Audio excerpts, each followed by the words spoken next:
Hello my dear students, जैसा कि आप जानते हैं हमने लास्ट क्लास में डीएनए और क्रोमोसोम के बारे में पढ़ा था। आज की क्लास में हम स्टडी करने वाले हैं आरएनए के बारे में। आरएनए मतलब राइबो न्यूक्लिक एसिड। जी हाँ, आरएनए की फुल फॉर्म हम सभी को पता है, राइबो न्यूक्लिक एसिड।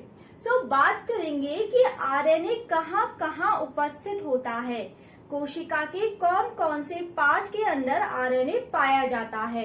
सो अगर इसकी लोकेशन की बात करी जाए तो केंद्रक के अंदर आरएनए उपस्थित होता है, डीएनए भी केंद्रक के अंदर उपस्थित था, कोशिका द्रव के अंदर आरएनए पाया जाता है, माइटोकॉन्ड्रिया के अंदर आरएनए पाया जाता है। डीएनए भी हमने माइटोकॉन्ड्रिया को पढ़ा था, याद आया कि माइटोकॉन्ड्रिया खुद अपना डीएनए बनाता है। लवक के अंदर भी आरएनए पाया जाता है। सो आरएनए की लोकेशन की बात की जाए तो केंद्रक, कोशिका द्रव, माइटोकॉन्ड्रिया और लवक, इन चारों के अंदर आरएनए उपस्थित होता है। जबकि डीएनए वाली क्लास में हमने देखा था कि केंद्रक और माइटोकॉन्ड्रिया के अंदर डीएनए होता है और आरएनए केंद्रक, कोशिका द्रव, माइटोकॉन्ड्रिया और लवक चारों के अंदर पाया जाता है। ये तो बात हो गई आरएनए की लोकेशन की। अब बात करते हैं इसकी स्ट्रक्चर, संरचना कैसी है।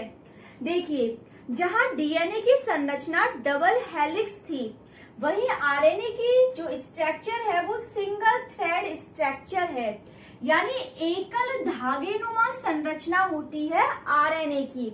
अब ये जो सिंगल थ्रेड स्ट्रक्चर है, ये जो मॉडल है, ये देने वाले थे फ्रेडरिक मिशर। कौन थे? Friedrich Miescher. फ्रेडरिक मिशर ने ही सिंगल थ्रेड स्ट्रक्चर यानी कि एकल धागेनुमा संरचना के बारे में बताया था। अब आगे बात करते हैं आरएनए के कार्य। राइबो न्यूक्लिक एसिड का जो मेन फंक्शन होता है, मुख्य कार्य है, वो क्या है? हम सभी जानते हैं प्रोटीन का निर्माण करना। प्रोटीन संश्लेषण का कार्य करता है कौन?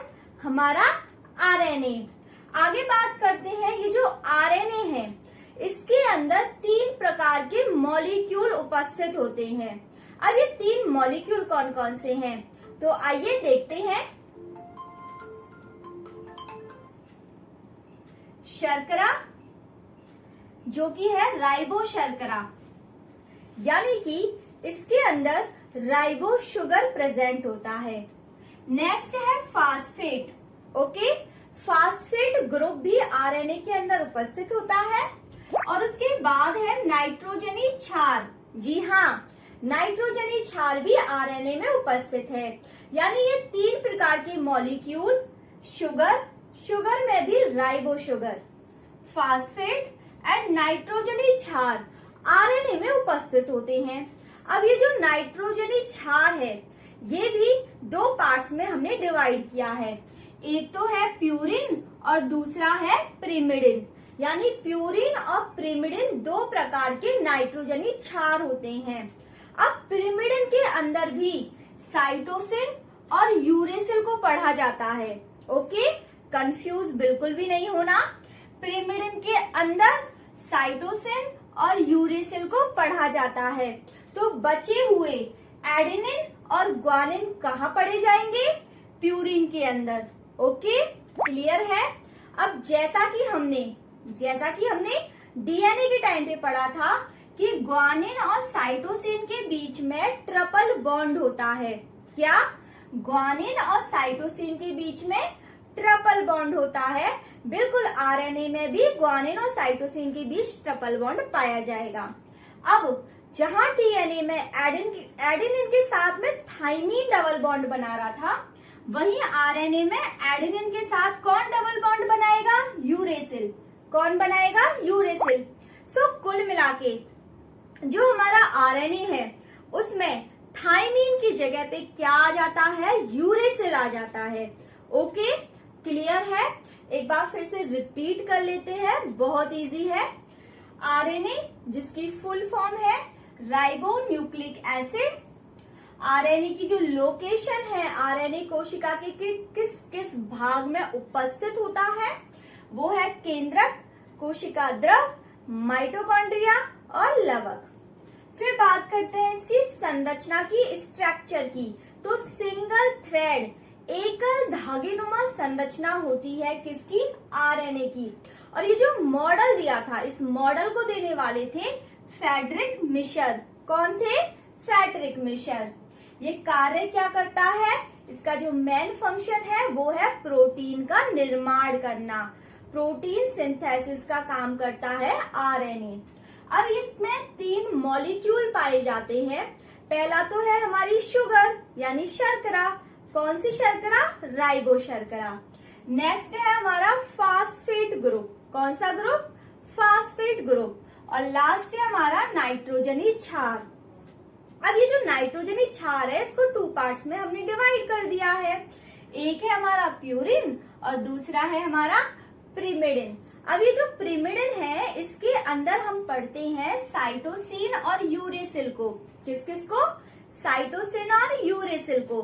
बेसिकली होता क्या है इसकी स्ट्रक्चर में, ग्वानिन साइटोसिन के साथ ट्रिपल बॉन्ड बनाता है, जैसा हमने डीएनए के टाइम पे देखा था।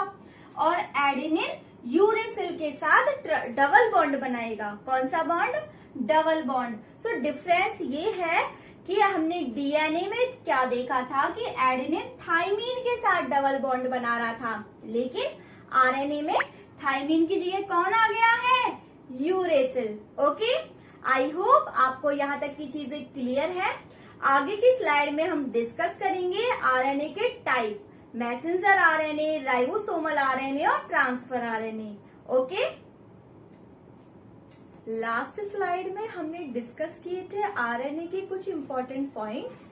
इस स्लाइड में हम देखेंगे आरएनए के types. So basically RNA 3 types के होते हैं, 3 प्रकार के होते हैं। नंबर 1 एमआरएनए, जिसे आप कहते हो मैसेंजर आरएनए। नाम से ही पता चल रहा है, मैसेंजर आरएनए यानी संदेशवाहक आरएनए। ऐसा आरएनए जो संदेश पहुंचाने का काम करता है।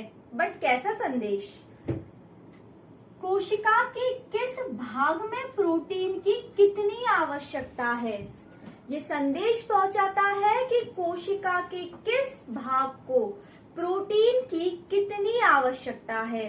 सो बेसिकली मैसेंजर आरएनए जो होता है वो टोटल आरएनए का 5 to 10% होता है। अब इसका एक और मेन फंक्शन है कि यह प्रोटीन के निर्माण के लिए अमीनो अम्ल को चुनने का कार्य करता है। क्या, प्रोटीन संश्लेषण के लिए अमीनो अम्ल, किसको, अमीनो अम्ल को चुनने का काम करता है। कौन, मैसेंजर आरएनए।